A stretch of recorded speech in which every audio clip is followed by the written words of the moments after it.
15 atletas, uma prancha de remo, depois 20 quilómetros de oceano pela frente. Trata-se da única travessia da Europa em mar aberto, em stand-up paddle.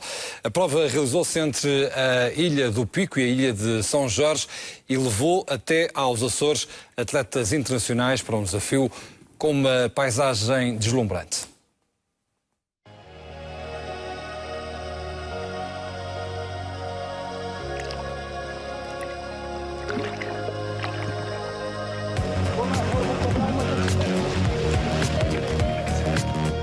É a única travessia em mar aberto da Europa em stand-up paddle. No total são 20 quilómetros entre as ilhas do Pico e São Jorge, feitos em pleno Oceano Atlântico por 15 atletas. Vale é pelo caminho e não fazer a corrida, é pelo caminho. Vai ser exigente, é um desafio para qualquer pessoa e eu espero chegar ao fim a sorrir como estou agora.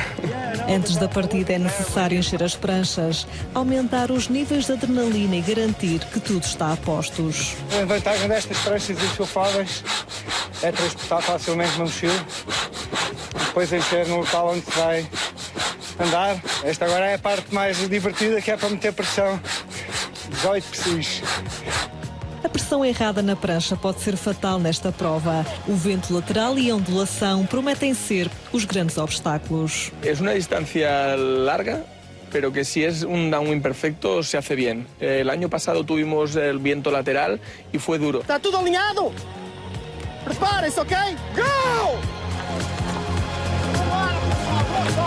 E a partir do cais de São Roque, na Ilha do Pico, fazem-se ao mar. Pela frente tem a Ilha de São Jorge, a 20 quilómetros. Entre os atletas, a única mulher da prova. Chama-se Ângela Fernandes. Descobriu o stand-up paddle há 3 anos e já representa Portugal em várias competições internacionais. Já tive vitórias em 2 provas do Eurotour. A competição acho que já faz parte da genética e por mais que eu diga, não, olha, vamos sem stress, sem problema, não quero competição, não quero, acabo sempre.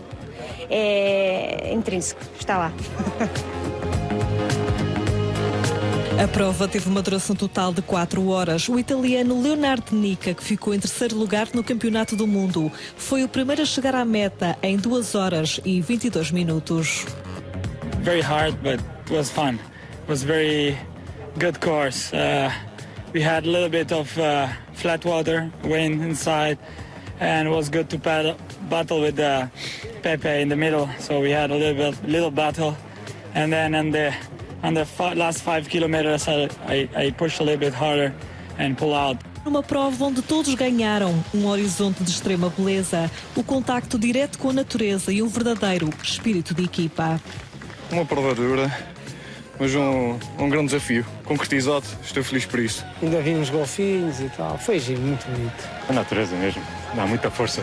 Uma prova única. É uma prova única, sem dúvida. A organização pretende incluir a prova no Campeonato Mundial da modalidade e reforçar a aposta no turismo de aventura e natureza. Esta iniciativa representa a afirmação da ilha como um destino de natureza, onde a montanha e o mar fazem com que se desenvolvam alguns produtos para o segmento do turismo, nesse caso, o turismo ativo. A única prova idêntica acontece todos os anos no Oceano Pacífico, entre Molokai e Honolulu.